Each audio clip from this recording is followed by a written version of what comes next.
ОСТ мэдэгдэв.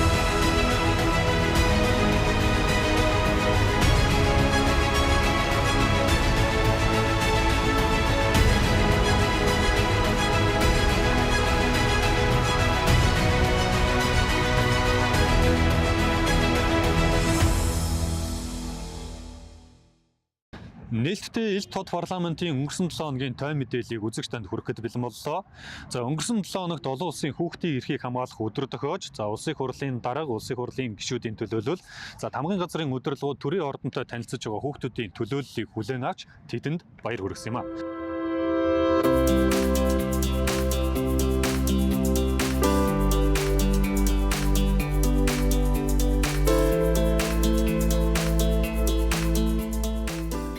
За улсын хурлын дарга Бэмт цогт энэ үеэр хүүхдийн хөгжлийг дэмжих тухай хуулийг улсын хурлын чуулганаар хилцхийг дэмжсэн.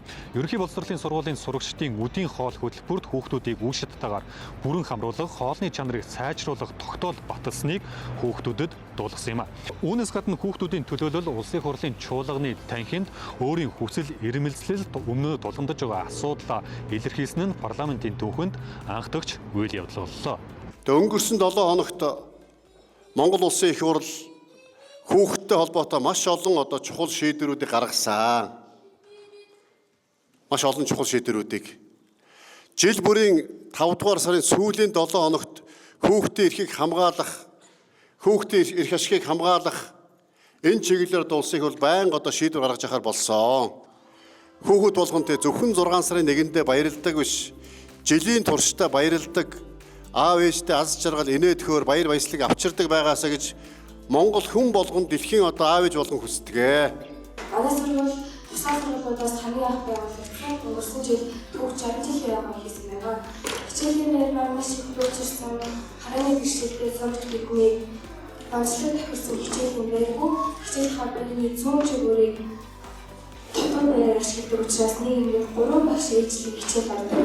Энэ хүн байдлыг маань бол хэсгийн хамаас ойлгож дэмжин зураг төслийг хийж байгаа. Тиймээс их хурлын гишүүд та бүхэн манай хичээлийн болон дотоод байрыг хурдан барихад анхаарч мөнгөийг шийдэж өгөх гэж итгэлтэй байна. Ингээд хамтдаа ажил дамжуулсан. Манай гэр нисгэд байдаг.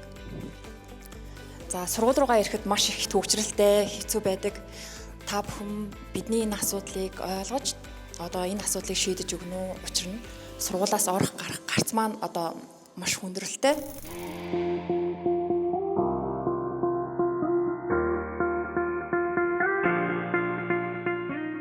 Монгол улсын ерөнхий сайд учрал бизнесийн эрхчлөөний тухай хуулийн төсөл болон уг хуулийн төслийг дагалдуулан боловсруулсан 105 хуулийн төслийг нэн яаралтай гормоор хэлэлцүүлэхээр өргөн мэдүүлсэн.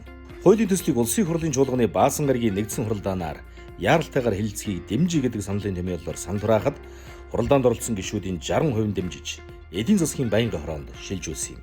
Бизнесийн эрх чөлөөний тухай хуулийн төсөл болон уг хуулийн төсөлтэй холбогдуулан боловсруулсан 105 хуулийн төслийг өргөн мэдүүлж байна. Чухал хууль байна. Яралтай батлын ёс, хүний амь нас, эрүүл мэнд, байгаль орчин сөрөг нөлөөтгөөс бусд бүх үйл ажиллагаа бол чөлөөтэй эрхлэх. Зөвхөн саяны хэлдэг үйл ажиллагаанууд дээр бол тодорхой зөвшөөрөл авах. Бусд нөлөөтэй бизнес эрхлэгчтэй илүү чөлөө, эрх чөлөө олгосон үйл. За бизнес эрх чөлөөний тухай хуулийн төсөл болон хамт өргөн мэдүүлсэн хуулийн төслүүдийг улсын хурлын чуулганаар яаралтай хэлэлцэхийг дэмжих гэсэн саналын томьёолоор санал хураалт явуул. Санал хураалт нь 80 гишүүн оролсноос 48 гишүүн буюу 60% саналаар энэ санал дэмжигдлээ.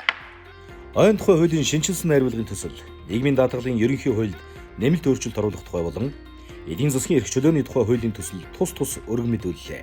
Эдгээр хуулийн төслүүдийн ач холбогдол өрөөгөөжийн талаар санаачлагч гишүүдийн төлөөлөл ярьж байна. За 2026 оны ойн тухай хуулийн шинжилсэн найруулгаар бид нар 1 номерт байгаль хамгаалал, 2 номерт бид нар эдийн засгч бол харилцааг оруулж өгч байгаа. Ойн салбармаа эдийн засгч харилцаанд орсноор жилдээ 800 сая доллароос 1.4 тэрбум долларыг олох боломжтой юм томоохон салбар болж өргөжин тэлнэ. Ойтой газар амьдарч байгаа иргэдийнхээ гэмт хэрэгт холбогдож байгаа мөн ахуй хэрэглэгээ хангахаас улбаатаагаар үүсэж байгаа зөрчилттэй холбоотой асуудлуудыг энэ ойн тухай хуулийн шинжилсэн найруулга дээр бол бүрэн дүрэн шийдэж өгч байгаа. Ахуй хэрэглээгээ иргэд маань бол ямар ч асуудалгүй авдаг болж байгаа гэсэн. За энэ хуулийн ач холбогдол нь өөрөө юу юм бэ гэхээр ахмадын хөдөлмөр эрхлэлтийг дэмжих. 4 хүүхэд төрүүлсэн ээжүүд бол 50 настайдаа тэтгэрээ тогтоолгож байна. За малчид бол 50 настай одоо 5 жилийн наан тогтоолгож байна тий. За цэргийн тэтгэвэр бол бид нар бүгдээр мэднэ 45 наснаас одоо эхэлж байгаа тий. Бас л адилхан өндөр насны тэтгэвэр авж байгаа хүмүүс. Тэгэхээр эдгээр хүмүүс өөрсдийнхөө хүсэлтээр тэтгэврийн шимтгэл төлөхгүй байх боломжоор нь хангах ийм хуулийн зохицуулалтыг тусгасан хуулийн төслийг өргөн барьлаа. Энэ хууль батлагдсанаар эдийн засгийн эрх чөлөө тэр иргэдийн бизнесүүдийн эдийн засгийн орон зайг тэлэх, илүү ирээдүгөө тогтвортой таамаглаж болох эдийн засгийн хуулиудын суурь хуулийг баримтлах үндсэн хууль зарчим суурь хуулийг бий болгох юм ач холбогдолтой гэж үзэж байгаамаа. Бид бол энэ хуулийн төслөөрөө энэ эдийн засгийн эрх чөлөөг баталгаажуулж цаашид одоо энэ хувийн хвшилт суурилсан хувь хүмүүс аж ахуйн нэгжүүдийн санал санаачлагад суурилсан одоо энэ эдийн засгийн өсөлт хөгжлийг бол илүү чухалчлах болж байгаа ийм л агуулгатай хуулийн төсөл байгаа. Өнгөрч үед 7 хоногт улсын хурлын дарга Бямбцогтод ийхүү нийт 4 хуулийн төсөл өргөн мэдүүллээ. Энэ оны 5 дугаар сард улсын хурлд нийт 32 хуулийн төсөл өргөн мэдүүлсэн бөгөөд 19 нь улсын хурлын гишүүдийн өргөн мэдүүлсэн хууль байлаа. Гишүүдийн баталсан олон чухал хуулийг улсын хурл энэ хаврын чуулганы нэгдсэн хуралдааны хугацаанд хэлэлцэн эцэслэн батлах зорилго тавина жиж байгаа. Өнгөрсөн 7 хоногт улсын хурлын холбогдох байнгын хороодоор төрийн болон орон нутгийн өмчийн хөрөнгөөр санхүүжүүлсэн мэдээллийн технологийн төсөл арга хэмжээний хэрэгжилт бүр дүнгийн талаарх мэдээллийг сонслоо. Мөн ирээдүйн хойч үе хүүхэд залуусыг мансуурах дон замын осол гэмтлээс хамгаалах хуулийн төслүүдийг дэмжсэн бол хөдөө аж ахуйн тухай хуулийн төслийн анхны хэлэлцүүлгийг хийж уур амьсгалын өөрчлөлтийн тухай хуулийн төслийг хэлэлцэхийг дэмжсэн байна. Улсын хурал өнгөрсөн 5 дугаар сард 19 хууль 14 тогтоол нийтдээ 33 хууль тогтоолыг эзлэн батллаа. Гишүүдийн эдүг санаачлага нэмэгдэж чуулганы эрд сайжирч, гишүүд ажилдаа хариуцлагатай, хууль санаачлагаас эхлээд хилцэх, эзлэн батлах үйл ажиллагаанд илүү олуулаад суух болсон.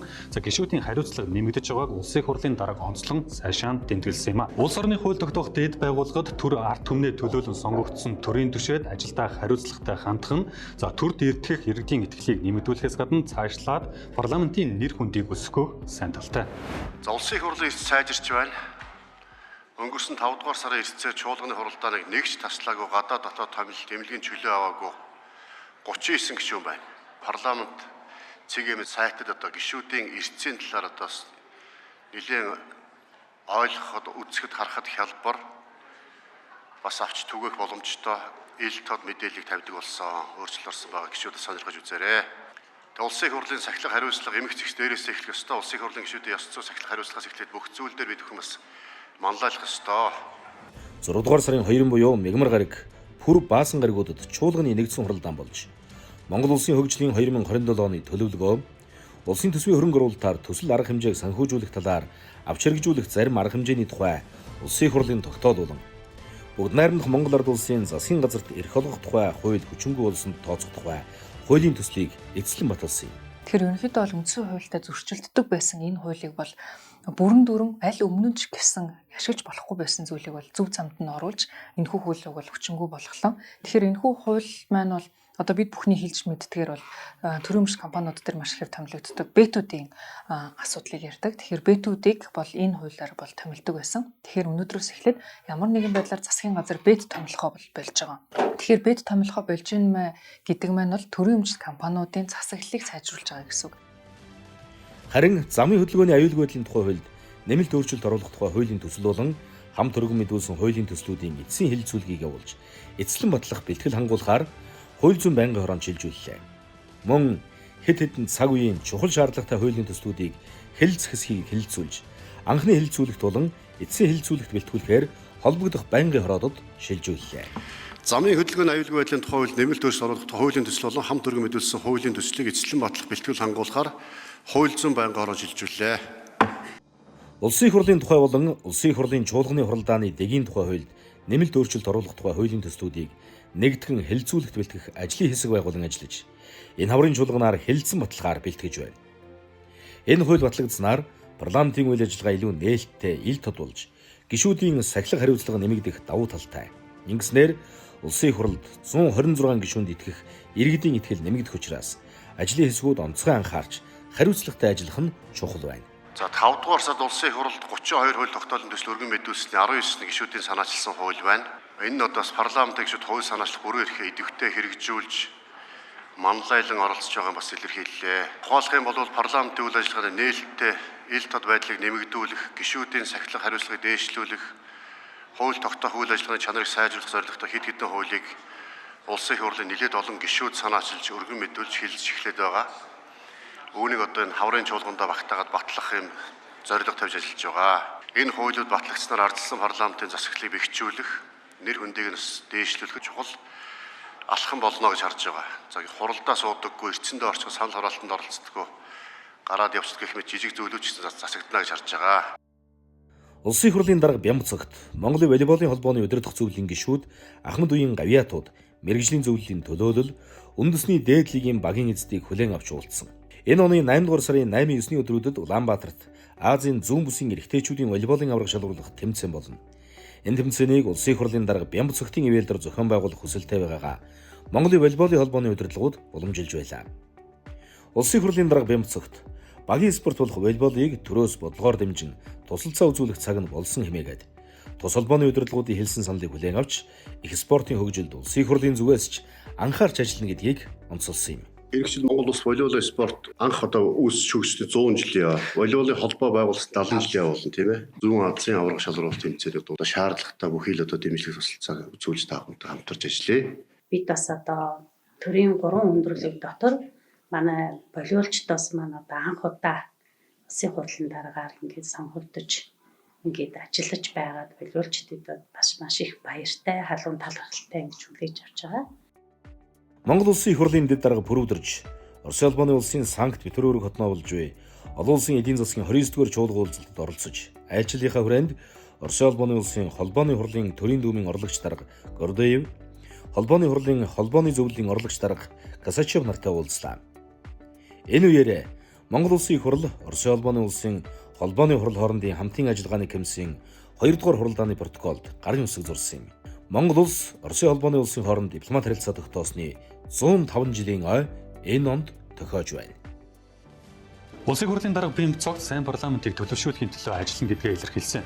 За ингийн тулд тулгын 3 жил уулсан улсын хурлын тухай, улсын хурлын хяналт шалгалтын тухай, улсын хурлын дэгийн тухай хуулиудад нэмэлт өөрчлөлт оруулах хуулийг энэ хаврын чуулганаар эцэслэн батлахаар зорж байгаа юм а. Эдгээр хуулиудыг баталснаар цахилгаан баттай иргэдэд ээлтэй амьдрал дээр хэрэгждэг хийдэлгүй хууль баталж түүнийхээ хэрэгжилтэд хяналт тавьдаг сайн парламентыг төлөвшүүлнэ гэж үзэж байгаа билээ. За үүний эхлэл болгож эхний ээлжинд улсын хурлын гишүүдийн эртсийн мэдээллийг парламентын захин муудсанд нээлттэй байршуулж эхэлсэн билээ. За энэ түрээд 7 хоногийн той мэдээлэл өндөрлөж байна. Ирэх 7 хоногт эрхэн уулзъя.